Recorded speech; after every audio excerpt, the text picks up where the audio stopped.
Welcome in, Felt fans. It's time for another week of Around the Felt. And tonight, we are breaking down all things Week 14. What happened in the games? It was an exciting slate of football, that's for sure. And we're excited to dive all into it on this Monday night, waiting for Eagles Chargers to kick off. But before we get into all that, Reagan, how you doing, my friend? It's good to be back. Oh, I'm good, brother. I'm good. My fantasy matchups went well. Made the playoffs in all 5 leagues. First round bye in 4 of the 5 leagues. So I'm chilling. Happy to see things all go my way this weekend, and ready to break it down. Ready to break it down. What about you though? How'd everything go with fantasy? Yeah, I suffered. I might miss in one league. It's head to head, not points scored. So I got to see how things rumble. But Hate when you that. lose, I lost Drake London for the past month, and my first round pick was Malik Neighbors. So the boys were limping to the finish line. Mm. So we'll see if we sneak in. If not, it's the smallest buy in. I'm not too mad, but I'm in all three Dynasty leagues in the playoffs and my work league, which is the biggest buy in. I came 10 points short of the highest point scorer, even though I'm the 3 seed, which would have been a nice payout. So missed out there. I was in going to the last week. So other guys' team went off, absolutely off. So not much you can do about that. Can't play defense on the other team. So, No, you but cannot. hey, No, you we're in the cannot. dance. We're in the dance in my 4 big leagues. So that's all you need is a chance. That's all you need. Sometimes that's all you need. And in our big league, we you have the 1 seed, I have the 2 seed. So hopefully we Right, meet right. up Yeah, the in the one I went championship. 14-0 in. Right, Yeah, right. you did go And I'm the 14 and 0. back-to-back champion. That Right, is right, true. That is true. right. Yeah. Levels to this, brother. Levels to this. Yeah. All right, man. But I'm coming for that belt this year. You know it. But hopefully we get into the championship because that'll be a fun week of Around the Felt with all the shit talk. So, Yeah, for sure. Sure. all right. Before we get to the mailbag and get into all these games that took place in week 14, we got to talk about the news. And unfortunately, there's a lot of sad and bad news today. And we're starting with Daniel Jones, torn Achilles. Seemed like he knew it right away for a guy that really was written off in New York and got an opportunity and got this Colts team off to one of the best starts in all of football. Battling through the broken leg, suffering this torn Achilles is just really, really brutal for him and Colts fans and that organization. Also, considering they traded both their first round picks to the Jets. Total heartbreaker. And the fact that Anthony Richardson is not even close to playing with the orbital fracture, missed Yeah. opportunity for him. That's brutal. And it was Well, just reported a few yeah. minutes ago the Colts are working out grandfather Philip Rivers to potentially join Grandfather. the practice squad because the only quarterback on the roster is rookie Riley Leonard. The Colts, man, they're reeling right now. It looks like they might miss out on the playoffs after that start, Reagan. Your thoughts on all of this, and for someone that had such a sharp call on Daniel Jones, comeback player of the year, this must be heartbreaking. Yeah, that sucks because you can say that ticket's dead. I mean, it was kind of dying a slow death anyways, the way he had played recently. But yeah, it's officially dead, which is unfortunate. As a Jet fan, I'm happy that the Colts are falling apart because we obviously have their pick the next 2 years. So that first rounder, when we first got it, was looking like it was going to be, a very late first, is now looking like it might be a middle of the pack first, getting in that 15 to 18 range versus that 28 to potentially 32. I mean, first half of the season, they definitely looked like Super Bowl contenders, but everything is falling apart. And that's just brutal for Daniel Jones on a contract year. You know, what will his future contract look like? Do the Colts even want to dedicate, money to him in a future contract? Do they let him go? It'll be interesting. I mean, the Colts now, are in a spot where they can't draft anybody and they still have Anthony Richardson. So maybe they do bring him back and run it back. But you'd think Jones is going to be out all of next year, most of next year. I mean, is some team going to give him a contract to let him rehab and come in?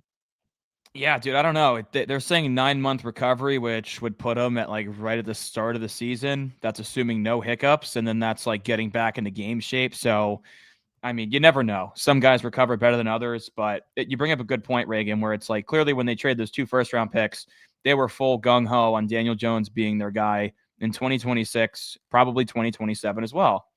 Now you don't have those first-round picks, and he suffered this torn Achilles, which let's remember he's also had a season-ending ACL injury and a season-ending neck injury. So that's 3 season-ending major injuries for Daniel Jones, and it's hard to commit big-time money to him when you consider that.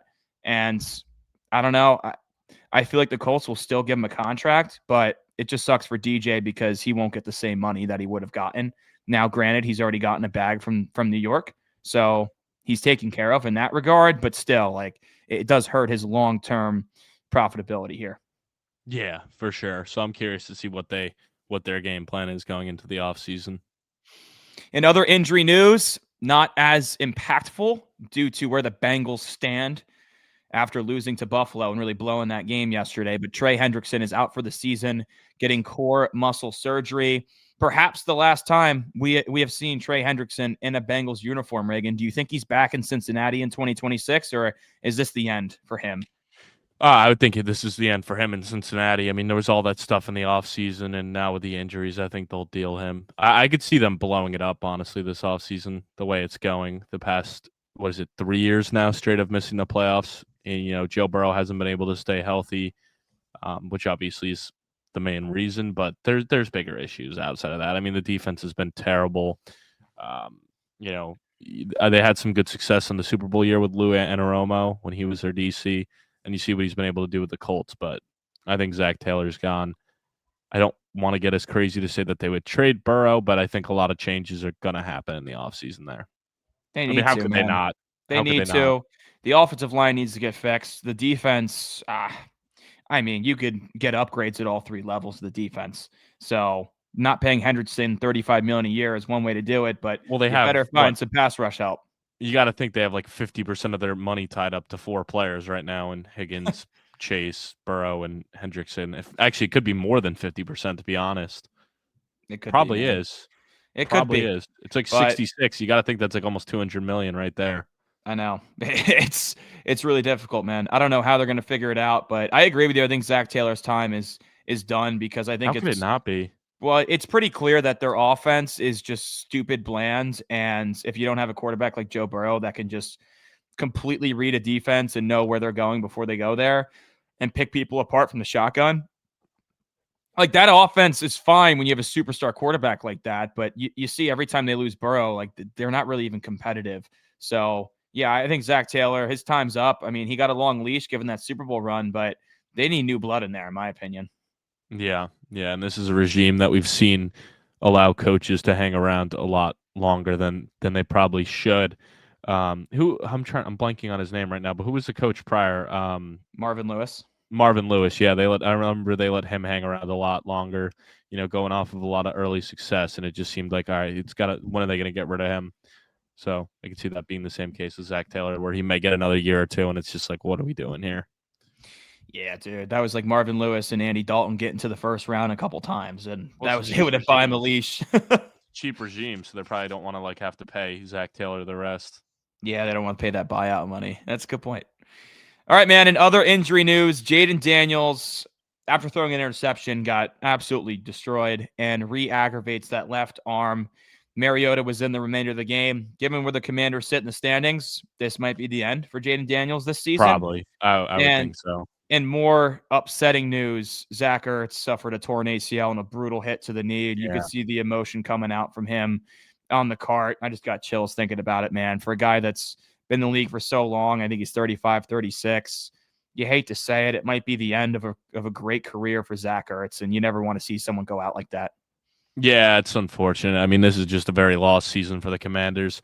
Seeing, Daniels dealing with all these injuries, I imagine he'll probably be bubble wrapped up the rest of the season. No reason not to. And now Ertz obviously done for, like you said, potentially the career. I mean, one guy I would say to just keep an eye on, in dynasty leagues, mainly, Sinnott now becomes a very interesting guy. Like redraft, I guess you still could. I would just think though, if you're in the playoffs, you probably don't want to take that risk. With Mariota, no way. But no, actually, I would like that more because Mariota loves the tight ends. But the thing is, it's just like, if you're in the playoffs, you probably have a decent tight end. Like, I don't think you've been streaming it, but I don't know. Hey, crazier things have happened. Just a name to watch, though. Yeah. All right. Now we get to some more positive news here, Reagan. Shadore Sanders has been named the starting quarterback for the rest of the season. No week-by-week thing with Dylan Gabriel. Shadore, of course, threw for, I believe, 363 passing yards, 3 touchdowns, and a rushing touchdown on top of that, 4 total, and a pick against Tennessee. Granted, it was Tennessee. Granted, they lost the game 31-29, But Shadore did his thing, and it was enough that Browns brass has said he's going to start the rest of the way. The next 4 games will be Shadore Sanders. Your thoughts on this? I know you're a big fan of Dillon Gabriel. Yeah, I am a big fan of Dillon Gabriel, but I would say at this point Sanders is better. It's clear Gabriel didn't look like this, and I know Gabriel didn't get a go against the Titans, but Shadore was throwing the ball downfield. Him and Fannin have a amazing connection. That probably speaks to the fact that they were getting a lot of off-season rep or preseason reps together. Good point. Fannin obviously earned himself a spot with the starters, but he didn't come in. And it's kind of taken that job from Njoku, as you see Njoku just 1 catch for 1 yard and a touchdown. And he got banged up too. Yeah, where Fannin, had 11 targets in this game. So they have a nice rapport here. I would say both guys are startable. I mean, we're kind of at the point where you're not like taking these risks, but Fannin's definitely a guy to look at for fantasy going forward. Like if you're streaming tight ends, another one. I mean, how do you not after 8 catches on the 11 targets? It's great to see. But Shadore, I mean, he's definitely playing himself into an opportunity. Like, I think if he can have a couple more good games like this, and they don't even have to be that good, but just showing that, like, hey, there's something about him and that he's special over the next couple of games, I think they don't opt to take a quarterback in the draft. So this is his tryout, and, that was a good game against the Raiders. He looked pretty solid. 49ers, not the best, so he's had 2 good games and 1 okay game. And even against the Niners, I mean, he didn't turn the ball over. It's just he didn't do a ton, so this will be a big tryout for him, but I don't know. I mean, if I'm the Browns and if I'm a Browns fan, I probably want to roll with them next year anyway because it doesn't matter. You're not going to compete. And is there really any quarterbacks you really would want in this draft that you definitely can say are better than Shadore outside of maybe Mendoza? Yeah, it depends if Dante Moore comes out. I've seen conflicting reports that Oregon's going to give Dante Moore like $3 to $4 million. He's going to come back. He's got another year, get more starts under his belt. But then there's also the argument that if you're guaranteed to be a top 5 pick, and that's the feedback you're getting with the potential to be the top quarterback and the number 1 overall pick, and that could change. The college football playoff can change all this. If Dante Moore lights it up and Oregon gets the title game, like that could change things, and he's going number 1. Mendoza's going no matter what. He has to. But he's going to be a top 3 pick for sure. We'll see how the landscape shakes out, but it is interesting. Ian Rappaport tweeted over the weekend that the Browns are going to bring back Deshaun Watson next year, and he could kind of be a bridge quarterback as a vet, which is insane when you consider how bad he looked when he was playing last year and even the year before. But, of course, the money kind of – you could cut him, but – you're still paying him a shit ton of money. So maybe they get roll with Deshaun Watson, Shadore Sanders in 2026. Not that I think that's more likely. That's the most dramatic quarterback room in the league, that's for sure. But yeah, no, I agree. It could be a possibility. Yeah, I mean, I 100% agree on that. So I don't know. It's it's definitely an interesting hypothetical. I mean, after seeing this past year, I mean, look at all the guys that were projecting to be like first-round picks. Like all of them had terrible seasons, and like Nussmeier, Aller, Arch, who else? Klubnik. Yeah. So there was like all the guys. Oh, Lenore Sellers. Like all those guys of course. that like, they were projecting to be the top picks are now probably not going in the draft this year. I think Nussmeier has to, but I think the rest of them are probably going to return.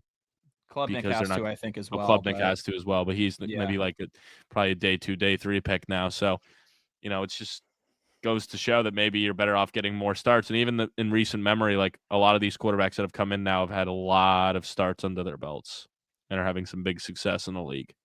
That's a good point.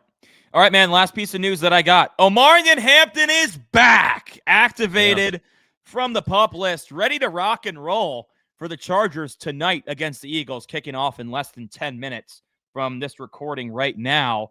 Now, if you recall, our TikTok video, Reagan, has 80,000 views, if not more. Yeah. When we talked about trade for Amarian Hampton before your fantasy trade deadlines in week 10, week 11. This is why you're gearing up for the playoffs. This is why you went and got him. He's back. A nice little warm-up game in week 14 against the Eagles.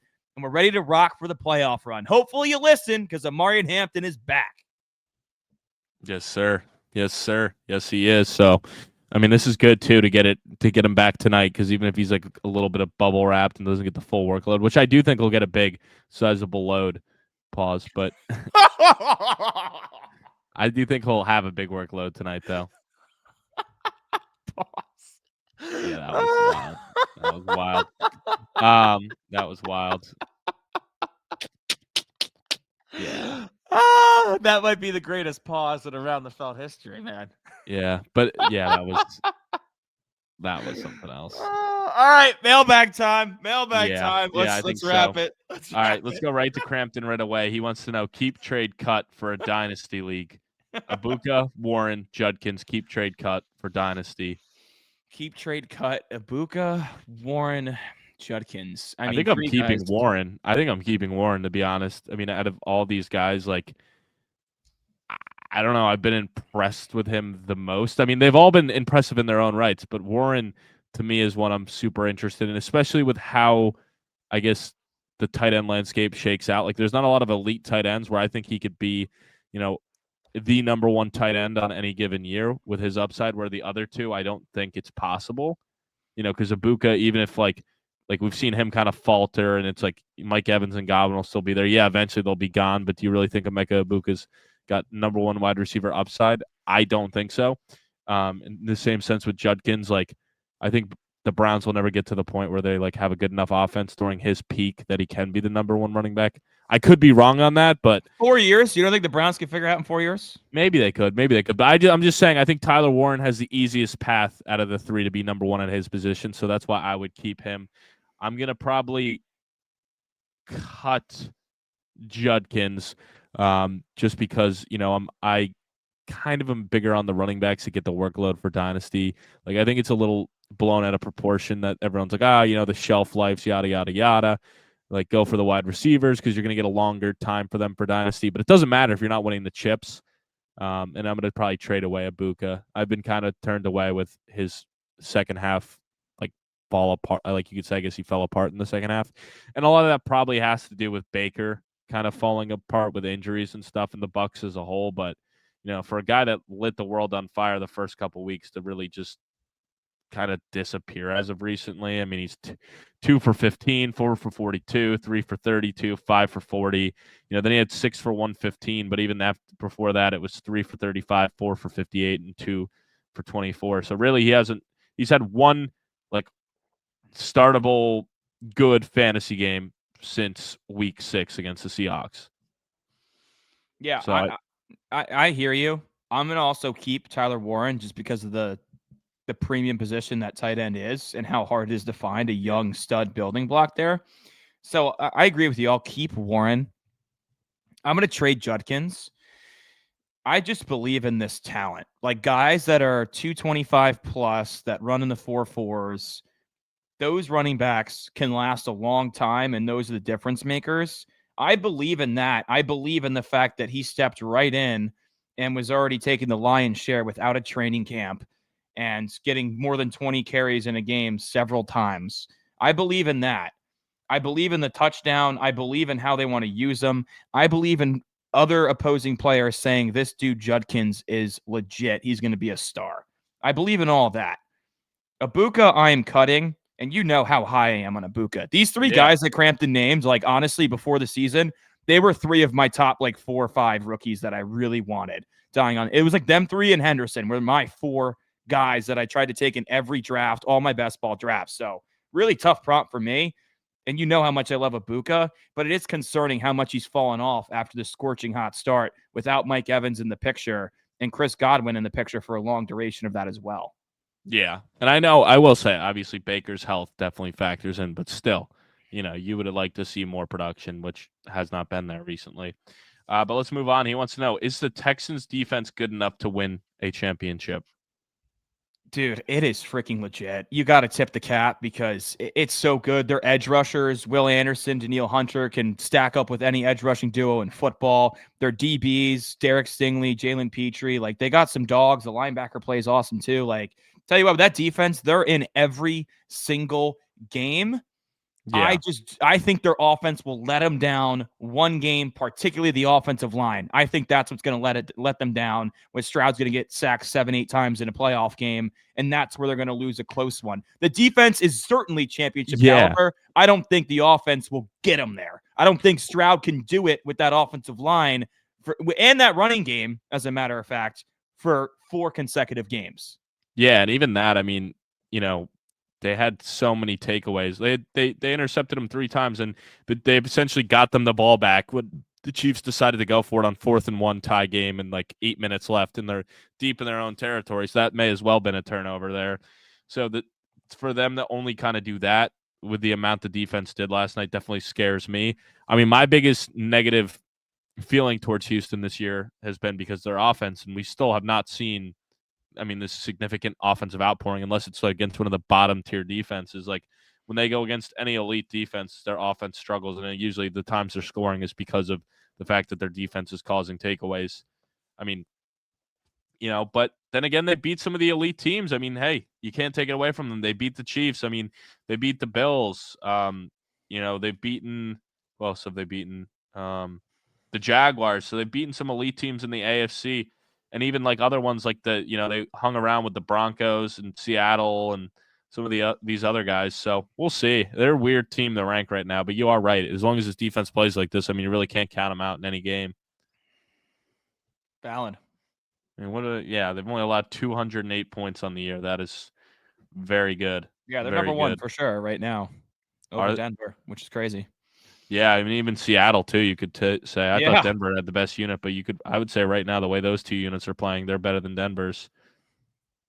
But yeah, let's move on. All right, let's do that. So next up, we got Garrett. He wants to know: should Josh Allen be considered for the first? Oh wait, hold on. Should Josh Allen be considered for the first round next year in fantasy football? Every season he delivers and gives insane rushing upside. If you're at the 12-13 turn, would you consider taking him there next year? He is the number 1 quarterback and the number 2 overall player. This is after he dropped 37. He dropped 44 in week 11 against Tampa Bay. He's above 20 in most weeks. He's dropped 38 earlier in the season in week 1. I mean, I wouldn't consider him there, but I think where he went this year is kind of right. Like early third. Yeah. Like if you want to go quarterback early, he's got you. I see people every year. They're like, why would I go away from my strategy? It's always star running back, star receiver, Josh Allen. That's their top 3 rounds. That's the strategy. And it seems to almost guarantee you a playoff berth if your guys stay healthy with the way Josh Allen can just win you a week. Yeah, Almost I mean, by he's himself. got 3 weeks over. Yeah, he's got 3 weeks this season over 37. So you assume like those 3 weeks, it's hard to believe you wouldn't win those weeks. But you know what, Reagan? Like you could have said the same thing about Lamar Jackson after his MVP season and then his runner-up last year. And then look at Lamar this year. He gets a little banged up. He's hurt, and then he comes back, and he has not even been the same, even back from injury, because you're not getting that rushing. Obviously, Josh Allen is 6'5", 250 pounds, so it's a little bit different with him than a guy like Lamar, who's a little bit thinner and smaller. The production's replaceable in a sense where like you can try to pick somebody up to still get you 20 points a week, where like if you draft like a star running back or a star wide receiver that early, like you're not guaranteed to be able to replace them with someone even close to that production, where at least at the quarterback position, like you could pick up a guy and he could get you like 20 points any week. Yeah, he's not going to have the boom of Josh Allen getting you in the 40s, but like, if you draft Malik Neighbors there, like there's no one on waivers you're picking up that's going to be able to replicate that, like, or even come 100%. close to that on a given week. 100%. So I would say no. I'm under the belief that I'd never want to take a quarterback until the 3rd round. Yeah, 3rd round is the earliest I would do it as well. So, but definitely making it a hard conversation. His punishment idea: Christmas Carol outside of a busy store inside the mall. That would be funny as shit. Yeah, that would would be funny. That'd be a good one. That would be funny. I'd love to see you do that. All right, let's move on to Zach. He wants to know: following the Saints and Titans both winning, who do you see getting the number 1 pick? Oh, the Giants fan coming in. The Giants got the first pick for only if it's for 1 week. Look, I still think the Titans are going to end up with the first pick here. The Giants got to play the Commanders, the Vikings, and the Raiders over the last 4 weeks. I have a feeling they'll win one of them, and with the strength of schedule, makes it tough the Giants get the first round pick. I mean, the Titans just beat the Browns by 2 points. I don't know, man. I don't see the Titans getting another win. I think 2-15 Tennessee gets the first pick, unfortunately. Yeah, I still think the Raiders are in the conversation as well. It's just really a coin flip with that Raiders-Giants game, because I think that's the 3-2-11 teams. So, those are the 3-2-11 teams: Titans, Raiders Giants, but the Raiders and the Giants have each other. I think the Giants are going to win that one because I don't see how that defense doesn't terrorize Geno Smith and that offensive line that's been like we saw the Browns sack him 10 times. And the Giants have a very good, all their flaws. Their defensive line is sick in their edge pressure. So even if it's not Geno and Kenny Pickett, like I think the Raiders might be the one to get it ultimately. It's the They Raiders or the could. Titans for me. Like I If think you the look at the Giants are Titans' going to murder schedule, them. Reagan, they're not beating the Niners on the road. They're not beating the Chiefs. They're not beating the They got the Jaguars on the Saints. road. The Saints are the They one could game that no, they they could could win. beat. No, they could beat the Jaguars because if it's week 18 and the Jaguars have the division clinched and they're resting guys, then it becomes interesting. Maybe. But I if think the that's in the Colts, cards, bro. but you think if with the Texans though, the Texans are right up their ass. It's going to be tough because the Colts, we kind of see them faltering off, right? Yeah, but that. Oh yeah, no, we do. But I mean, they're up. It'd be Houston. But they split the series. Yeah, that would put them both at. Yeah, I mean, it really depends. It depends if they have a clinch. I'm just saying, there's a world where they're clinched by then. There is a world, but that Saints game will be massive for draft implications in Week 17. Yeah, but the Raiders are my pick right now. Okay, I like but it. That's all we got for questions. If you want to get into the matchups, I'm ready to rock. Yeah, let's do it, man. So, it's Survivor. Did you survive? Because I'm officially out. No, I took the Bucks, and it was a mental hedge. Just because I'm heavily invested on the Panthers to win the division, so I was like, you know what, like this could be. I'm like, you know what, if the Bucks win, it's like, all right, whatever, I move on. Because it was either that and the other one I was thinking was the Browns, so it really didn't matter either way. Like I had nobody outside of those two teams. I mean, I guess I could have taken the Dolphins against the Jets because I felt pretty confident they were going to win, but I was like, it's a tough pill to root against your own team for that. So, and I thought the Bucks kind of were a lock, but who'd you take? So when the Bucks lost, I was stoked because in Laporte's league of the 19, there was someone who had the Browns and 12 that had the Bucks. So 13 of 19 were eliminated. I had the Chiefs in the night game. Oh, you tried to get cute with it. I really didn't have any options. It was Browns. I think I might have already used the Dolphins even. Like I did not have any good choices. So I went with the Chiefs at home thinking to get it done. Thought that was a bad pick. Yeah. And now I'm kicking myself because I would have had like Niners next week against Titans. I would have had Eagles against Marcus Mariota. I would have had Dallas against like the Raiders. So I had a really good slate if I just got through this week. This was my sketchy week. Yeah, that would have been nice. You were probably loving it during the day. Yeah, I mean, I was stoked. I'm not even mad. I mean, it sucks for mine just because it was a nice payout, but like it is what it is. I mean, because both options I would have taken loss, but I was surprised the Bucks got upset, but it is what it is. Tyler Shuck, man, we'll get into it, but he looks pretty good. Kid's got some balls, that's for sure. All right, records this week. We both went 7-8-1 against the spread, Reagan. Interesting. No, we didn't. Oh, sorry. Wait, hold on. I'm on the wrong week. I was gonna say, I was like, I'm on week 13. My bad. You're gonna wish that. I hope I did better. I went 4-9. Fuck, I was gonna say, yeah. I was gonna say, I'm like, wow. You and Garrett had some rough sledding. Garrett went 3-10. Reagan went 6-7. Yeah, I didn't do well either. 7-6 on the money line. You went 8-5. Garrett 3-10 against the spread. 5-8 on the money line. Thanks for stepping in, Big G. Even though your picks were kind of just as bad as mine. Yeah, it didn't matter. Damn, bro. Damn, that's crazy. I'm pulling away on the spread now. I'm up 15 games on you this year. You're 15 games on me, man. You know what? I think you're gonna get me this year. It's gonna be 2-1 in the all-time series, but yeah, I'm not seeing the spreads very well right now, man. It's been 3 bad weeks in a row. That's what tanked me. I was above 500 all year, and 3 bad weeks in a row. Yeah, and the money lines, I don't know. I don't even know if that's like really braggable, the money lines. Yeah, we're even. We're both like 49 games above 500, which it is what it is. So yeah. Damn, and then the Felt 5, you guys all got cooked. I got bailed on my 2 unit because DK had over 100 yards, and that was plus 830 because he had been doing jack shit recently. But I know that was a good hit. Me and Zach both hit with JSN, but kind of got cooked elsewhere.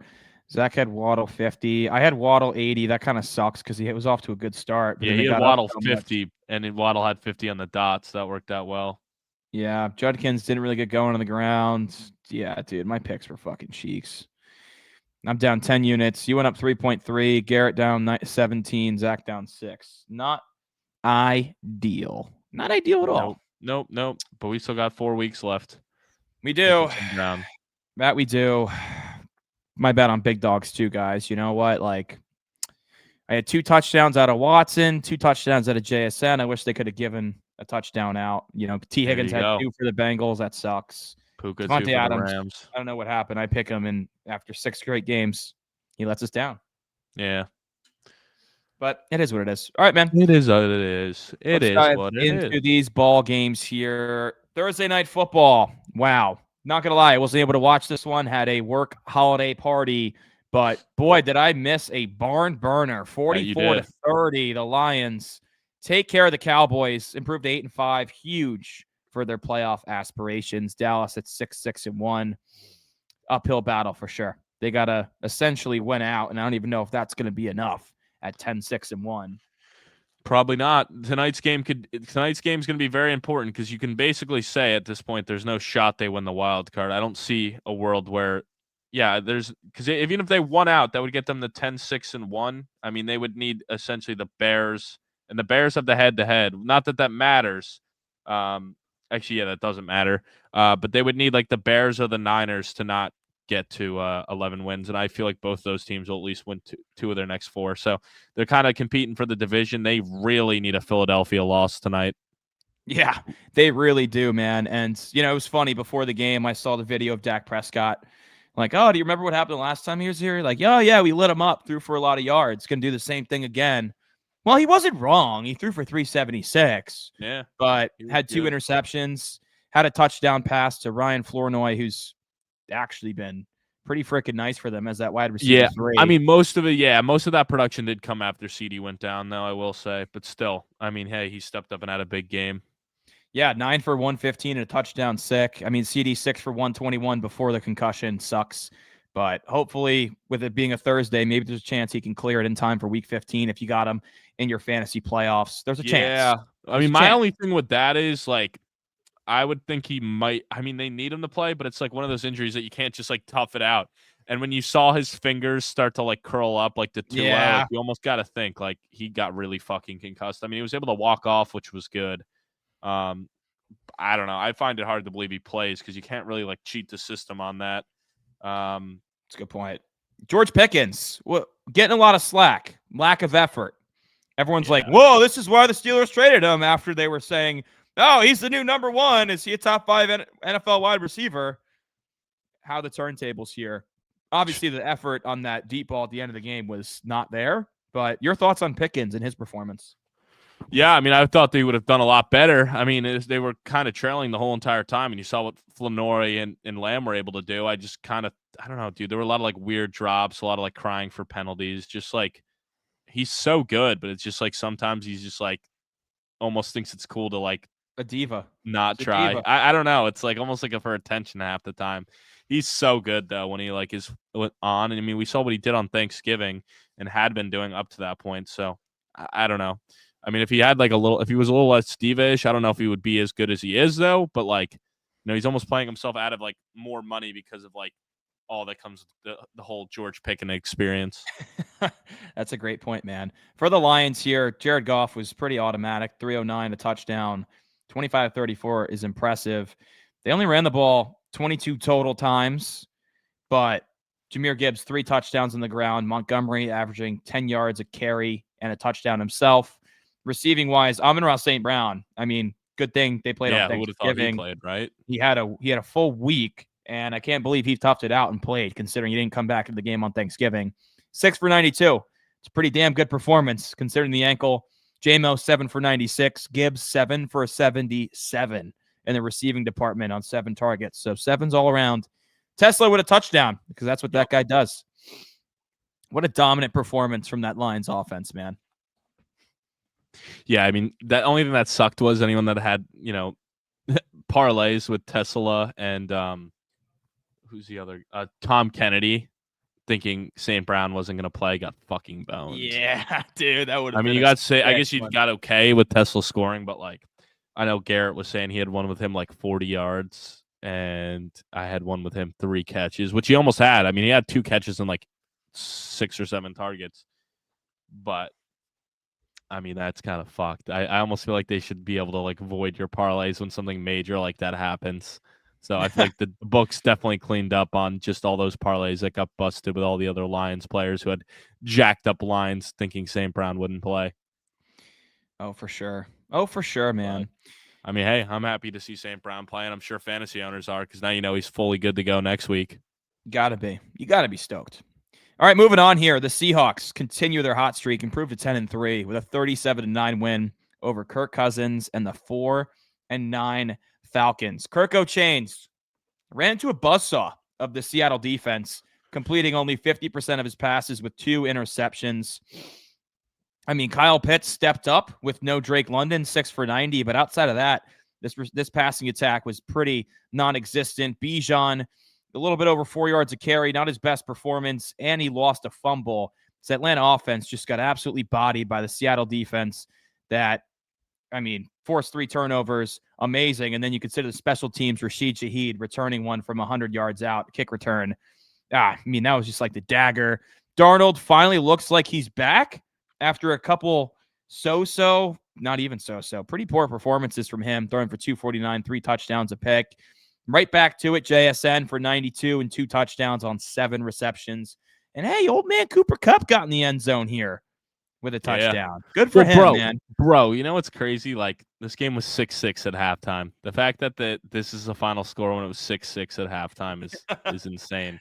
I mean, Atlanta was hanging around because, like, they win this game. Like, I'm not going to say they would have a legit shot to win the division, but, you know, they're right back in the division race, you know, because right now Carolina and Tampa Bay are 7-6. Like, they are mathematically out Atlanta, but they still had a shot if, like, 1 or 2 games went differently this year. I feel like they definitely had a shot to win the division. They just ultimately blew a lot of games this year. They did. You know, and now it's looking like a top 10 pick going to the Rams, dude. Sitting at 4-9. I mean, dude, just look at the game against the Colts in Berlin, and then the Jets last week, and the Panthers when they got up big against them and blew it. I mean, there are a lot of games this year that they blew, and then they go out and beat teams like the Bills, and it's like, oh shit. But no, just not a good team. Not a good team. Morris done after this year? You think he gets fired? I don't know how he couldn't be. I mean, with all the games they blew, and as bad as the defense has looked in some of these games for a defensive-minded guy. And the win now moves in the offseason, like. Yeah, I mean, they don't even have their first-round pick, and it's going to be a top 10 pick. That's so bad. That's so very bad, dude. All right, let's move on here. The Bills. Wow. I don't know how in the world they ended up winning this game. 39-34 over the Bengals. They're 9-4. Cincinnati, the inverse at 4-9. Josh Allen went full Superman in the fourth quarter here. 251, 3 touchdowns, and not even including the one on the ground. He cribbed one from 40 yards out, which was pretty sick. So he added 78 more yards on the ground. James Cook was somewhat effective on the ground. He did have that fumble right at the goal line, which really hurt them. Luckily, the defense was able to come back and get him in this game. I don't know what the hell that one Burrow interception was. It was like gift wrapped, the first one. Yeah. That one was just fucking crazy. Yeah, I don't know if there's miscommunication with him and Chase, but that probably really, a little rust too, bro. You got to think. Yeah, that really flipped the momentum here. And then they batted another ball at the line of scrimmage and picked another off, and they were able to get the win. It was freaking crazy. Absolutely crazy. I mean, Dawson Knox, 6 for 93, monster day from him. Kincaid and Shakir and Jackson Hawes all catch touchdown passes from Allen. Good to see Kincaid back in the lineup. I've missed him in fantasy. That's for sure. But Dawson Knox is getting a lot of run here, which is somewhat concerning. For the Bengals, I mean, those 2 INTs from Burrow were just total ass cheeks. Outside of that, I mean, threw for 284, 4 touchdowns in the snow. Him and T. Higgins were dotting him up, 6 for 92, 2 tutties for T. Jazeki, career day, 6 for 86 and a touchdown. Chase Brown scored twice. Jamar Chase only 5 for 44. Again, it's like this Bengals defense is just so ass, but you got to tip the cap to the Bills here, getting the 9-4 in a really tight AFC wildcard race. This is massive for them. Like, not even eliminated from the division mathematically. So they're still in it. And this is just a very gutsy win that can help flip the momentum and lead this team towards the end of the season into the postseason. Well, and we said it with the Bengals, like, a lot of things went their way. Like, this defense was not fixed after the game in Baltimore. And for the Bills, I mean, they're still alive in that division even. I mean, they're only 2 games back of the Patriots, and they play them next week. So you win that, you get it within a game, and New England has like some tough matchups coming up. Like that Baltimore game, they just in week 16, they just moved to Sunday Night Football between them. Baltimore, that's a must win. So the Bills still do have a legit chance to win the division. It's going to be tough. It looks like, regardless, like whoever it is probably going to end up with the 5 seed. Like I could see Buffalo going 12-5 and being the 5 seed. Because New England then ends with the Jets and the Dolphins, which I find it hard to believe they lose either of those. Where the Bills, still got the Eagles as well on that schedule, which is going to be tough. Yeah. But imagine also like I still think the Ravens are going to win the division. I mean, I know we'll get into that game soon, but right now the way it's looking, it would be Steelers Bills, but I think it would be wild if we get Ravens Bills first round in that 5-4 matchup. That'd be a fun one. That's what it would be. That would be a fun matchup, but that's, it's like the one year Mahomes doesn't make the playoffs, these 2 guys that could never get past Mahomes match up in the first round. I mean, that would be wild. You'd be like, oh, you want those 2 to like meet up in the AFC Championship game so one of them finally can break through and get to the Super Bowl. The other teams will be loving it because they'll take care of each other. Yeah, dude, I still don't know who the hell is going to make it out of the AFC. It's just feels Broncos, so man. They just wide win. Open. Broncos, they just win. Broncos are definitely live, man. Definitely live. They just win, bro. All right, I don't want to spend too much time in this game because both teams are very much out of it. But Browns, Titans. We talked about Shadore earlier. Named the starter for the rest of the season. Threw for 364, 3 touchdowns, a pick, also a rushing touchdown. That was with his running game being non-existent. Probably the worst game of Judkins' season on the ground. 14 for 26. Had a big time 58-yard reception earlier, which was nice. You talked about Fannin earlier. 8 for 114, a touchdown. My God, Judy 3 for 76 and a touchdown. Good for Shadore. Good for the Browns. The big thing I want to talk about here, Cam Ward. Again, completion rate of 50%, 117 yards, 2 touchdowns, and a pick. I understand this Browns defense is amongst the best in the league here. They only got sacked once. I believe it was Myles Garrett. So Myles Garrett only 3 away from the record now, which is crazy. But do you have any different thoughts about Cam Ward versus Shadore Sanders, or maybe Cam Ward against Jackson Dart? Cam Ward against this entire class. Being the number one overall pick. I don't think you could properly judge. I hate like the hypotheticals, but I can't imagine any of these other rookie quarterbacks being on the Titans having any sort of success. I mean, you can look at the other teams and look at what's around all of them, and you can say for certain they're all in better situations. I mean, who is Cam Ward's number 1 wide receiver right now? I mean, DK, I guess, Jameer DK or Ayumanor, like.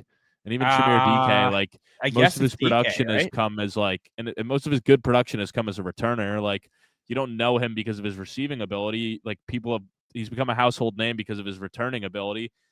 Where the Browns, I mean, like Njoku, Jerry Jeudy, Judkins is a really good running back. Like Tony Pollard at this point, I wouldn't even say is a good running back. I mean, he had a good week, but like prior 25 to that, for 161 and 2 touchdowns. I know. That's by far his best game of the year. Yeah, bro. Like that's boosting all of his stats. He isn't. That's his. He's only broken over 70 yards twice this season. And one of them was last week. So, he hasn't been good as a runner. And then you look at the Giants. Like, yeah, it's a pretty bad core right now, but like it wasn't bad at one point. Like when he had, would have had Malik Neighbors and Scatabo, and even Darius Slayton's, who was the number 3 on the Giants, is. The number 1 on the Titans. He is the number 1 on the Titans, yeah. And on the Saints, I mean, you give him Kamara, Chris Olave, I mean, Taysom Hill's not, I'm not going to say, like, he's still like a decoy and helps. So I'm just saying it's tough to evaluate Cam Ward, and I can't sit here and say that any of these other quarterbacks would be able to do anything in that situation. Really, any NFL quarterback in general. I mean, I can't imagine, like, you could even put Patrick Mahomes there and they'd have success. I mean, they don't have success on their own team right now, and they got a hell of a roster over there. So, it's a good point. Yeah, it's a good point. I just saw it being debated. People are like, I don't even know if Cam Ward's like from Titans fans. I don't even know if Cam Ward's like an NFL caliber quarterback. And I'm like, I agree with you. Where it's like we need to see another year of him because I mean, you said the same thing about Bryce Young his first year when he had nothing around him, right? Like, let's give the kid a little bit more of a leash, Yeah, I just don't know how you could. All right, another game we don't have to spend a ton of time on, but it is notable. Minnesota 31-0 win over the Commanders. They're 5-8. Still out. Commanders 3-10. I don't even want to talk about the Commanders. We touched on them earlier, but we got to talk about 9 a little bit here. 16-23 for $163 and 3 touchdowns, 2 to Josh Oliver, 1 to TJ Hawkinson. I mean, Justin Jefferson, 2 for 11 yards, still not able to find his guy. Yeah, he's a bust for fantasy this year. Is terrible. You're probably not in the playoffs if you drafted him. Yeah, dude, it sucks, man, because you think Jefferson, all we've seen is he is quarterback proof, with Nick Mullins, Josh Dobbs, Sam Darnold, like it didn't matter. And I guess 9 is the kryptonite here because 9 can't get him the football. The running game was fine. They split it up. He's broken 60 yards once in the past six games. Yeah, it sucks for me, man. I got him in one Dynasty league, and it's like, obviously, you have to play him, yeah. You have to. How do you not play Justin Jefferson? But, yeah, it's bad. It's really bad with J.J. McCarthy. Like, we got to talk about it because McCarthy did have his best performance in a very long time. But it is also the Commanders, and it is somewhat alarming that Jefferson, I mean, even Addison, like, he got something at least, but both guys, tough to start right now. Yeah, that's bad. I mean, I'm going to take, early teaser. I think 9's going to go into Dallas and upset them on Sunday Night Football. I can't wait to go on that rant. But, I mean, hey, it's a great game from the defense. I mean, it sucks, like I said, for the Commanders, but that's a sorry team. I mean, I guess at this point, for the Vikings, it's just a great sign to see. I almost feel like my 5 unit was the right call with McCarthy passing yards. The Commanders just never actually made it a game that actually test him, 250. He had 163 passing yards, and it's like, damn, like I feel like he had an insane game and should have easily hit 250, but the Commanders just never were able to score and make it that they didn't have to take their foot off the gas pedal. So, and this probably is the recipe for the Vikings to win too, is it's never going to be having McCarthy throw the ball like 40 times a game. Like, it's probably similar to the Eagles where it's like, yeah, if you can become a run first team that has a good defense, like this guy will succeed. Like, McCarthy is a winner. So I think there's better days ahead from him. It's just you need him to be more of a game manager and not a guy that's throwing the ball 40, 50 times a game.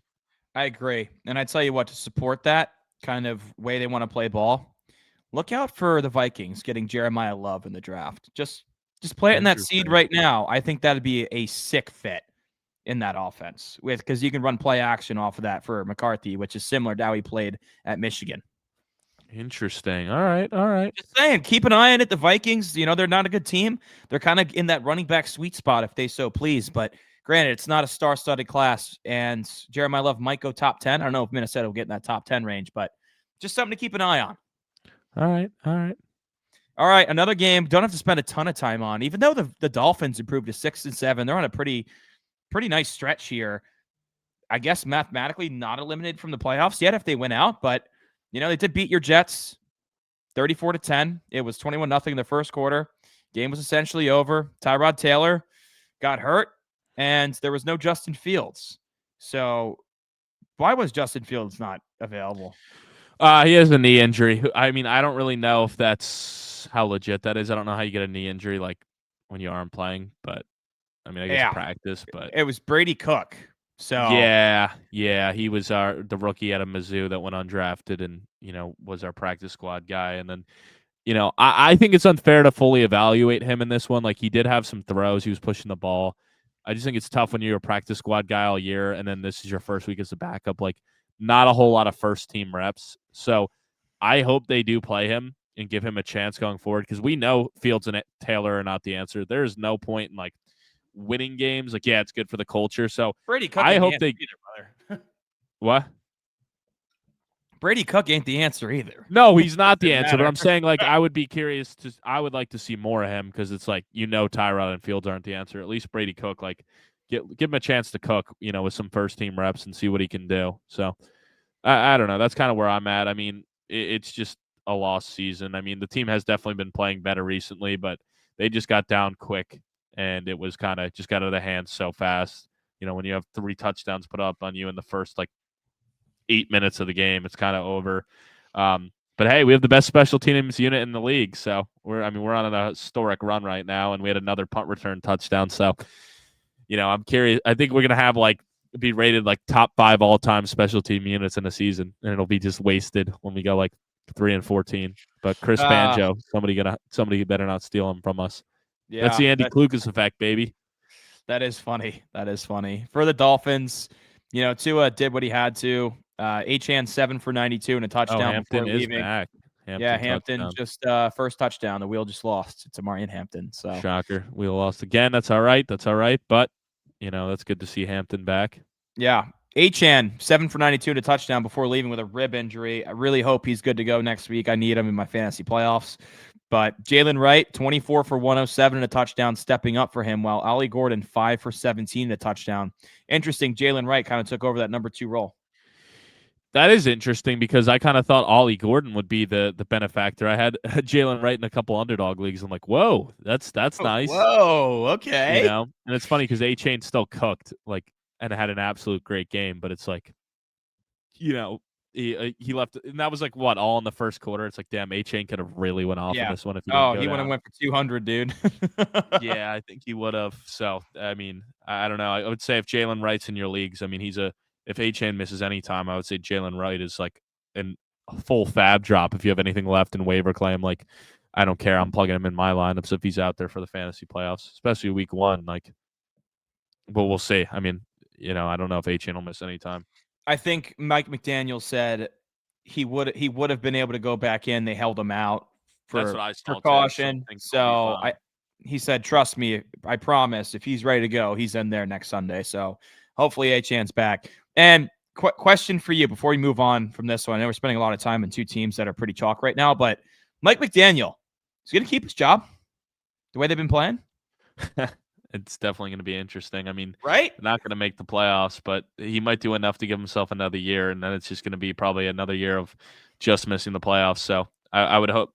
I think it'll be funny regardless of what happens. But you also got to find a GM that actually wants to like Mike McDaniels as his head coach. They did fire Chris Greer, so that's another thing that's interesting as well. Like, if you're a GM, do you want to come in with a guy that's not your guy, that's been on the hot seat for a while? So I think to do the Dolphins' best, they should move on from him and pair a head coach and GM that wants to work with Tua.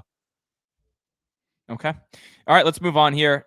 Saints, talked about a little bit earlier, man. We talked about the Bucs and how they fucked you in Survivor. They're now 7-6. They're really reeling right now. Saints get a huge win, 24-20. Tyler Shuck, I got to say, man, I was impressed here. 13-20, 144 and an interception. You're like, okay, that's not very good. All right. Fine. It might not be, but what is good is 7 for 55 and 2 touchdowns. And it's not that he had like QB sneak touchdowns. No, it's the way he scrambled. Runs. They were legit runs. He was breaking tackles. He showed some heart. He showed some guts diving for the pylon. That is sick. That is what you love to see. That type of mentality will buy you another year, potentially as the starter here in New Orleans, given where they took him in the draft and how things shake out with what quarterbacks declare. Because guys will rally behind that. Yeah, he needs time to work on his passing game and his mechanics, and for sure. And you know what? It's the exact same situation with the Browns and Shadore. Yes, it is, where it's like you could show him enough to get the opportunity given the way the quarterback landscape looks in the draft. So they're both like auditioning. Every game is stupid important. And Shuck getting this win here, this was, I would say, his best performance, even though if it wasn't fully there passing wise because of what he did. Devin Neal steps in for Kamara, 19 for 70 to touchdown.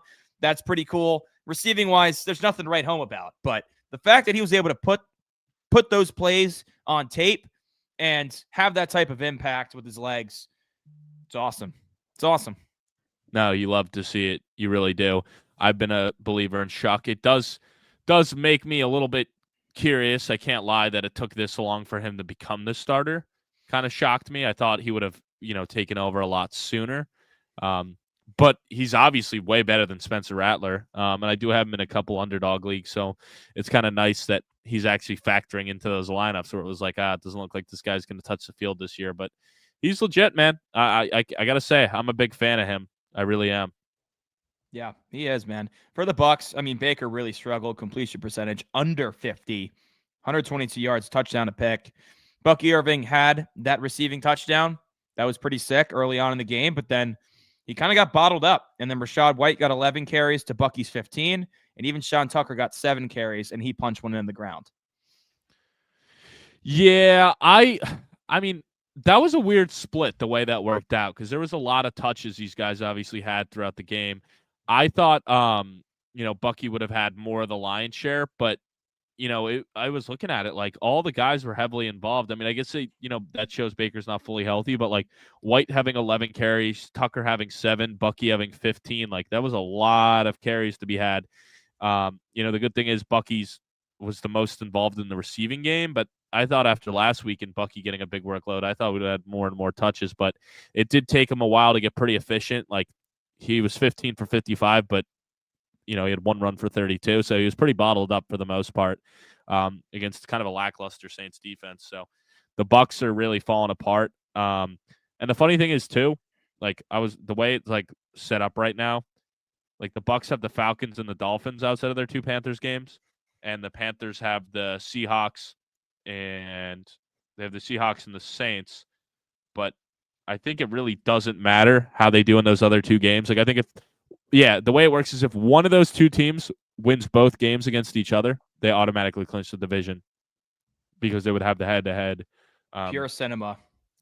Yeah. So it's like funny how, while the other games matter, they really don't matter. Like the head-to-head games matter the most, which you got to love.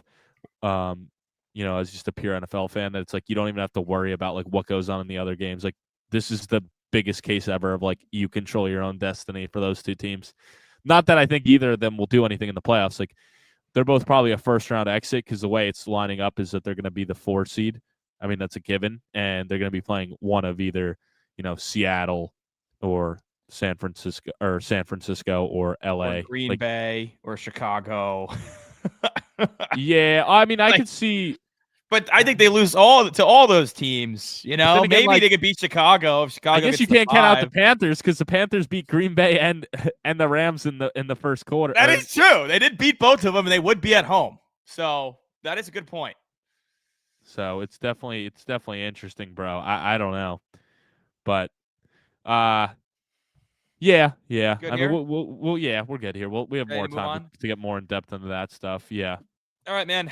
Colts, Jaguars. I mean, this was an ass beating really from the start. The final score doesn't tell the full story. 36-19. Jags now 9-4. Colts 8-5. They're really slumping, and it seems like their season's over given the quarterback situation. Don't want to even spend a ton of time on the Colts because it wasn't great. JT 74 rushing yards, a touchdown. Did lose a fumble. He's really kind of slowed down the past couple weeks, and now that there's really not going to be a viable quarterback option, you got to imagine teams are going to stack the box. It's going to be tough for him to break that record, which is unfortunate. Yeah. I mean, not only that, like, obviously you're going to play him going forward. Yeah, but I think you got to, but I mean, more so mean like you have to temper your expectations now. Like, ideally, you're probably in the playoffs if you have Jonathan Taylor because of the fact that, he has been a top 3 fantasy running back. So you're going to be in the playoffs. It's just, he got you there, but now it's like you can't expect. Like I don't think you can expect these 30 bombs. Like I almost feel like I have JT in a half-point PPR. I'm almost like feel lucky if I get 15 from him at this point. Like, yeah, it's going to be touchdowns, right? It's going to be very touchdown dependent. But like, how many touchdowns are they going to score with Riley Leonard or Phillip Rivers at quarterback? Yeah, especially with some of the matchups left, it's hard to have really any confidence. Their schedule is brutal. Who do they have left? Let me they got Seattle this week, then the 49ers. I guess the 49ers isn't a terrible matchup because that defense is such a shell of itself. And then they have the Jaguars again. I mean, the Texans don't matter week 18 because, if you're in a competitive league, you shouldn't be playing the playoffs in week 18. So, the Seahawks is a really tough matchup. Hopefully, if you have them, you have the first round bye. 49ers and Jaguars at home, like, don't scare me terribly. But yeah, I mean, I don't know. He just had a solid game against this same Jacksonville team on the road. Yeah, that's what I'm saying. Like, I'm not. We'll see. Too afraid of either of those matchups. I mean, for the Jags, Seattle matchups, very bad. Yeah, like, that's very bad. You almost have to bench every Colt. Like, you can't. Well, actually, you can. But like Tyler Warren and Jonathan Taylor, you got to play. But like the wide receivers, I would bench. Yeah, I would too. Even though Pittman was pretty decent with Leonard, 9 for 79. Alec Pierce even had 5 for 80, but not like you're starting him every week anyways. For the Jags here, Lawrence, it's pretty good. You saw some big time throws from him. This is the Lawrence that some weeks you see it and you're like, all right, like I can get behind this guy. 244, 2 touchdowns. Of course, ETN just dominates the backfield the week after he sold us on big dogs. 20 for 74 and 2 touchdowns compared to Tootin's 2 carries for 5 yards. What the fuck? What the fuck? How in week 13 was it a split and Tootin got the touchdown? And then we see this the following week? What the fuck, man? I don't get it. He sold us last week. He sold us. He's almost banned because I don't know when he's going to go off and when he's going to be a dud. He should be banned. Ban him. Ban him. Man, he's the first guy banned from big dogs. I think he's banned. Yeah. So frustrating. Yeah. Ban him. From a receiving standpoint, it was Myers and Tim Patrick with touchdowns. However, Brian Thomas Jr., leading receiver, 3 for 87, which is kind of sick. Yeah. Couple big plays. To see more targets, more receptions. Exactly inspiring, yeah. But, I mean, they kind of dominated this whole game where they didn't need it. You almost need, like, it got to a point where they were running the ball, like, a ton, which is understandable. I mean, they were in control for pretty much this whole game. After the first quarter, like once Jones went down, it was kind of like, yeah, this is they can just run the ball and take care of it. And I don't blame him either. The way Trevor Lawrence has looked a lot of this season, I wouldn't want him to be throwing the ball either. But it is crazy to think. But he had a good game. He had a good game this week. I mean, the Jaguars are a legit team, bro. And their schedule's not anything crazy. I mean, they have the Jets and Titans still. You think those are both wins? They should handle the Colts again. So even if they lose to the Broncos, I mean, not a bad season at 12-4, and if they somehow do win out, I mean, 13-4, that could be enough to get you the 1 seed in the AFC. I still think they're, a dark horse team to push for that 1 seed, depending on how New England and Denver does. Man. What's so crazy too with Liam Cohen, the new coach, like how they really flipped a switch from last year with Doug Peterson, and they gave up pick number 5 in this year's first to go get Travis Hunter, who's been out for over a month. Yeah. Now. Right? So you don't even have the second overall pick playing 2 ways, and they're still in first place in year 1 under Liam Cohen. It is really impressive. You and I were both pretty high on this Jags team in the offseason, thinking they were fighting for the playoffs. So, yeah, I mean, tip the cap to Liam Cohen. It looks like they got that one right. It definitely does. I mean, even with Trevor Lawrence not looking amazing, I mean, you got to think, like we were saying, do they move on from him in the offseason? I don't think they can now. No, I don't think they can either with the way they're winning. All right, let's move on here to the AFC North. The Steelers. I mean, this was a massive, massive win for them. They're now 7-6. Baltimore 6-7 with a 27-22 win. Rodgers 284, 6-7. Rodgers 284, tutty. Gainwell another tutty. Rodgers even gave us a discount double check. His first rushing touchdown since late 2022. So 3 years. That was pretty cool. And then shout out to you, man. You were right on DK Metcalf. 7 for 148 in this one. Monster performance. Jaylen Warren scored through the air as well. Of course, we got to talk about this with Baltimore. Lamar, 219, a touchdown and a pick. Henry, 25 for 94 is pretty solid. Lamar finally got in on the ground. Of course, Isaiah Likely, the 1 touchdown. The talk of the NFL world today is what the fuck considers a catch in the end that was zone. wild. Because he caught the ball. He very clearly had 2 feet down, had it separated, had possession with 2 feet in, and then it got knocked out. And it's like, how is that not a touchdown? But you also see it on the sideline where they have 2 feet in, and they're in, and then they hit the ground, the ball comes out. They don't count that as a catch. I don't know. I see the argument both ways. To me, like, sometimes what does the naked eye tell you? That tells me that's a catch and a touchdown. Do you agree or disagree? I thought it was a touchdown, to be honest, because I thought, he had it for plenty, I feel like we've seen it before where they'll come in and like smack it out and they call it a touchdown still. So I thought it was pretty clear, he had possession, made the moves to like signify it. I guess it's like, because it's also like he wouldn't be making a move to like cut up field where like if that's in the field of play, he's probably making a move to cut it up field to make it where it would be a fumble.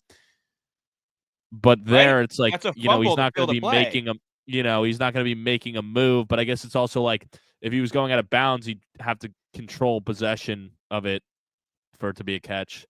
So I don't know. It's weird. My naked eye says it's a catch as well. Yeah. But I mean, it's a tough one for Baltimore, man. That's the way you lose, and now you're a game back in the division. I think they still got to play Pittsburgh one more time. That becomes a must-win now. Yeah, I still think the Ravens will win the division, but whoever ends up winning it might be 8-9 the way it's going. Yeah, Aaron Rodgers talking some smack to the media is like, maybe you guys will shut up for a little bit now. I Well, mean, did you it's see like it's like you guys were losing a lot of games. Like you looked like Asante shit. Samuel Jr.'s on the Steelers, and his dad's got a podcast that was like calling out DK Metcalf, saying like he's not a true number one, like they need a number one, and it's like that's kind of why I took the pick because I was like, damn, he's getting called out. He's gonna ball out. But it does seem like everybody in the media has been criticizing the Steelers, and it's funny because I forget who they play this week. They'll probably lose this week, and that's just classic Steeler football. Oh, I bet they lose too. I don't even know who they're Well, they playing. got the Dolphins on Monday night, like at home. They'll probably somehow lose that to the Dolphins. I wouldn't be shocked the way the Dolphins are looking right now. Yeah. Still concerned about that Steelers defense. Absolutely. All right, let's move on here to the AFC West. The Broncos 24-17 over the Raiders. They're 11-2. Raiders 2-11 in classic Broncos fashion. They didn't blow them out here, but 31-38 for Bo Nix, 212 yards. RJ Harvey scored again. Was awesome through the air too, 6 receptions. He had 17 for 75. You love to see that. Bo Nix did run one in himself. That was all they needed was 2 touchdowns from their offense in this one. Raiders, I mean, Geno Smith threw a touchdown, kind of sucked. I mean, Kenny Pickett ended up coming in the game. He also threw a touchdown. I mean, what really, really sticks out to me, I mean, of course, Brock Bowers scored again. He's awesome, 4 for 46. He's doing his best given his quarterback situation. Ashton Jeanty, man, another tough one, 10 for 30 yards. Tell you what, if you're going to use a 6 overall pick on a running back, you better load up that freaking offensive line in the offseason and make it worth it because this Raiders team is just really, really sad and pathetic. And I think Pete Carroll's got 4 more games and he's out. Oh, you think they're going to just clean house completely? I find it hard to believe that they could. Well, they got so much money on the books from other coaches already. That's true, man. They can't hire a good one. Because I don't know. I mean, because I would say the culture shifted. It's funny because they beat the Patriots week 1, and like what a complete 180 for both teams since week 1. I mean, I don't know because I mean you got to think they're drafting a rookie quarterback, and it's like you could build fresh, but it's like why did you even bring Pete Carroll in? I mean you got to think Geno's done, but I also don't think anyone would succeed. Like it's pretty it's hard to even evaluate Geno. Like I don't think he's cooked or bad at this point. Like I think he's still startable caliber, but he never has time. I mean you see the guy got sacked 10 times against the Browns, bro. Like it's just the offensive line is so bad they can't run the ball. So I mean, if I'm a team that's looking for a quarterback, like honestly for the Jets next year, I would be fine with bringing Geno Smith back first, drafting a quarterback and waiting another year if we have to. Wow, really? Yeah. No, I still think Geno's got a lot left in the tank. I just think this situation's another one similar to the Titans where it's hard to fully evaluate because they do have the weapons, but the offensive line, it's just they can't block anybody. I mean, you see he's constantly under pressure, and the dude's getting like banged up. I mean, he left the game for Kenny Pickett, which – there was a chance they moved to Kenny Pickett, but I don't think he's going to have any success next week anyway. No, he's not. No. Yeah, neither one is going to have success. The offensive line is a joke.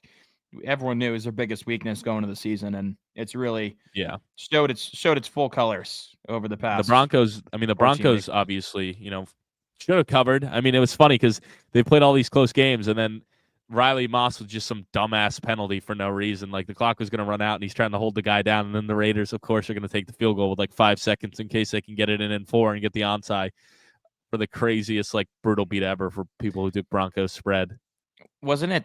Yeah, that was the thing. Everyone's like, the line was like here, 7.5, 8.5, and they were down 10 and they completed a pass. And then like the clock probably would have ran out, but Riley Moss like held them down so that he couldn't get up. So they threw a delay game penalty to not only stop the clock, but to move them in the field goal range. And then there were like 5 seconds left. So, of course, they kicked the field goal, hoping they could get it in 4 to then actually have a chance for an onside kick and then a potential Hail Mary or something like that. So, or Pete Carroll had money on the spread.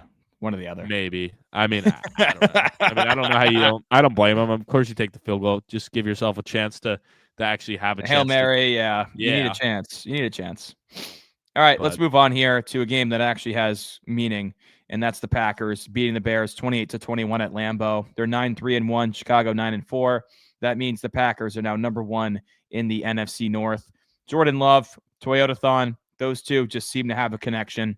17-25, 234, 3 tutties, 1 pick. Quinshon Watson continues his scorching hot streak since week 11, 4 for 89 and 2 touchdowns in this one. Bo Melton caught a deep ball touchdown, and then Josh Jacobs punched in the ultimate game winner with a couple minutes left in the fourth quarter. Actually cashed me a nice 4-leg touchdown parlay in the 4 p.m. slate with that touchdown. Hey. So I was going nuts. I love Josh Jacobs. Big win for me, but an even bigger win for the Green Bay Packers. Caleb, 2 touchdowns, a pick, 186. Not terrible. Run game kind of came back down to earth, which you expected against this Packers front. Yeah. I will say, touchdown from Colston Loveland. Love to see that. Luther Burden, the leading receiver, 4 for 67 with no Rome Odunes. Love to see that. But with no Rome, DJ Moore, 1 catch, -4 yards. I think got lit he's up on a the couple bench times, bro. for good, huh? No, dude, he was on the field. It's just like every time they I drew can't it hear up, you, he was Reagan. I don't know lit what up. happened to your mic, but you are He was getting a mute right now. Hold on. Yeah, so the thing with DJ Moore, I know you said you couldn't hear me, but he got lit up a few times on those drawn up plays. So I don't know. That's a whole weird dynamic. He'll probably be gone next year. I would think Burden and the Dunes are the ones who are going to build around with Loveland. I was impressed with the Bears, starting with them since we're talking about them. Like, I thought Caleb played well. At the end of the game, that's a tough play. I thought that was a little weird, the clock management there with Ben Johnson. They weren't really pushing to do it. And then they got to a point where they didn't get it on third down. And then you almost had yourself in like a ride or die where, you had to convert it. And all those timeouts you had didn't matter because there was like 30 seconds left. So that was weird to me. But, Caleb had been playing well all game. So I don't have an issue with you putting the ball in his hands. And the Packers got it done here. So, and it's funny, the Bears got from the 1 seed to the 7 seed just with 1 loss. So that shows you how tight the NFC is this year. That is insane. 1 seed to the 7 seed. It is insane. But the NFC kind of flipped the switch, legit, huh? though. Both teams are legit, and the Lions. That those 3 are going to be tough. And same with the NFC West, though. Those 3 are going to be tough as well. The fact that between the Seahawks, Rams, Niners, Bears, Lions, and Packers, you're only going to get 6 out of those, or 5 out of those 6. Like, there's going to be one team on the outside looking in, and they're going to be, potentially an 11-win team not making it. So, very interesting. That'd to be say the very asinine. least. Yeah, speaking of the NFC West, let's talk about the Rams just beating the shit out of the Cardinals here, 45-17. They're 10-3. Arizona, they're inverse at 3-10. Brissett, he threw the ball around the yard, that's for sure. 271, 2 touchdowns a pick. No running game from Carter and Bam Knight here. Sucks that Trey Benson is probably going to be done for the season, not activated in time. So his season's done. It was a nice fantasy stash for a week or two, but didn't work out. But McBride, 5 for 58, kind of back down to earth game for him. Michael Wilson, I don't know what it is. When there's no Marvin Harrison, this guy just goes nuclear. I saw he was projected like 20 points, and I was like, holy shit, for Michael Wilson, that seems crazy. That's like wide receiver 1 level. And then he smashed it, 11 for 142 and 2 touchdowns. So maybe Arizona has their wide receiver 2 of the future here in Michael Wilson paired with Marvin Harrison Jr. Maybe they're wide receiver 1. Maybe. I haven't seen Marv do this shit that Michael Wilson's been doing. It's insane. For the Rams, they kind of did whatever they wanted on offense. Stafford, 3 touchdowns, 281, no picks. Blake Corum, 12 for 128 and 2 touchdowns on the ground. Clearly his best game in the NFL. 48-yard long compared to Kyron Williams, 1384 and a touchdown. That whole Rams strategy of having a bell cow back seems to have shifted with the way Corum's been playing. Both guys are getting equal run, it looks like. And then Puka Nakua was just the star of the game, 7 for 167, 2 touchdowns. He had like 80 yards in the first quarter. It was actually insane. Kobe Parkinson scored. Devontae Adams, 4 for 29. Pretty quiet game from him. Yeah, the Rams just dominated. It was like early on, it was like, maybe the Cardinals will come out fighting, and then it was just kind of over at that point. Michael Wilson, like we said, just insane. On the Rams side, that is interesting the way the Blake Corum thing is shaken out right now because Corum's definitely showing like he deserves more touches. He's averaging 5.4 a carry this year, so he has been very, very efficient. Kyron only 4.9, granted a lot more volume. So, I feel like it's harder to break off those big chunk plays. But I mean, in 101 carries, Corum's at 550. So, if this is a playoff team, which we project in a team that wants to make a big run, I think, a 1-2 punch, you see it with a lot of other teams. So that probably hurts Kyron's fantasy value. But I would say at this point, Corum's definitely a flex play going forward and probably for next year too. I mean, you would think, they did pay Kyron in the offseason, but they probably are going to want to use a nice 1-2 punch to keep both guys fresh and ready to go. Where does Corum rank in your handcuff rankings? Is he number 1 now, given what we've seen from him?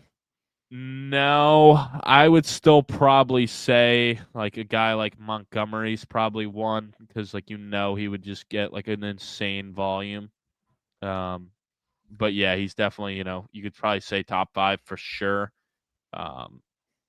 Yeah, I mean Charbonnet and Walker, are kind of in that, like where there's already like a 1A, 1B. It's kind of hard to not say one of those guys. Like Manungai's up there as well because we saw what he did when he had the full lion's share. But yeah, that's a good list. It's a good list. Interesting. You even say Tank Bigsby on the Eagles. I don't know because I don't know if that's something you want. Is he? With the way Saquon's you don't even know if he is. Yeah, and you don't even know if that's good. That's a good point. All right, Sunday Night Football, man. Let's wrap up this pod in style. Texans 20-10 victory over the Chiefs. KC now 6-7. Their playoff hopes just dwindling. Even if they win 4 in a row, it might not be enough given the head-to-heads and how they're going to shake out. But Houston at 8-5 now in the thick of things in the division all of a sudden with 5 straight wins. Really impressive. And you know what, man? You're right. It was all in the defense here. Stroud completed less than 50% of his passes. Threw for 203 and a touchdown with 121 going to Nico Collins, which is crazy. Nick Chubb left with injury. So Woody Marks turned 26 carries into 68 yards. Yeah, not very efficient for him. Like 2.5 yards a carry, man, roughly. Like that's and then he got hurt, and then Agumbawale came in and got one of the touchdowns. So like he could have had a better night, but he did score through the air. Came in on like the 2-yard line and got a touchdown. Yeah, I mean crazy. It was the defense here picking off Mahomes 3 times. Who I don't think I've ever seen a stat line like this from Mahomes. 14 of 33 for 160 and 3 touchdowns. It just shows you how elite this defense is, man. He was also leading rusher 7 of 59 because neither Kareem Hunt nor Isaiah Pacheco could eclipse 30 yards in this one. Hunt did score the lone touchdown for the Chiefs, but it was tough sledding, man. Rashee Rice 4 for 34. Travis Kelce 1 for 8 is too crazy. Yeah, I mean, really bad performance from KC. And you know what? They're going to have to be some personnel changes for this team in the offseason because with Patrick Mahomes and the weapons he has, 6 and 7 is not good enough. And I understand the offensive line was very beat up here. No Josh Simmons. I mean, Wanya Morris, the guy stepping in at left tackle got hurt right away, which looked like a serious leg injury. So the offensive line is pretty brutal right now. Maybe they should have reconsidered trading Joe Thuney away for a fucking 5th-round pick. Yeah, I mean that one's definitely yeah, I mean that goes to show, how banged up their line is, but it's getting bad in Kansas City. I mean, they're not officially eliminated, but I don't see how they could, it just felt like such a win or go home game last night.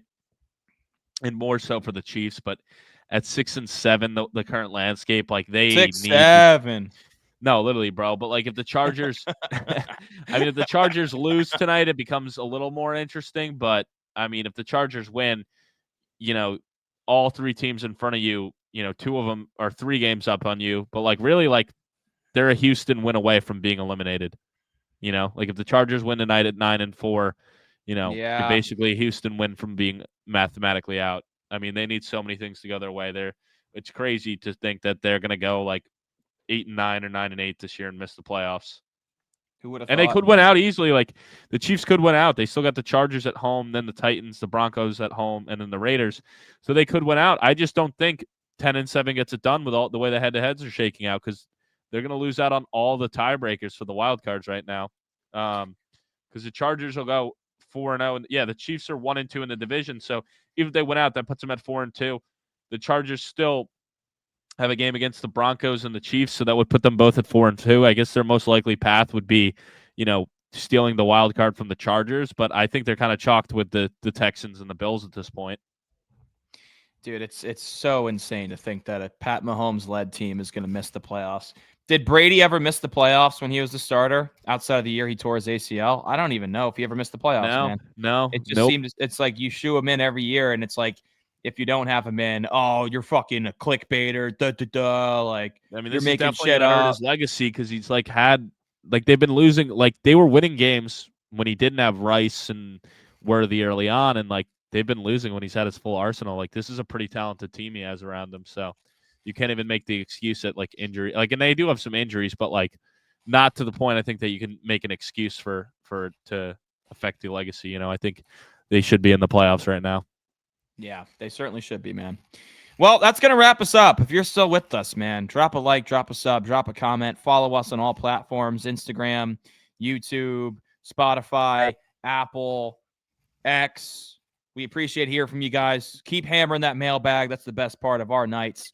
We appreciate you guys. Catch us later this week when we break down Week 15 and give our predictions and give you some scorching hot picks.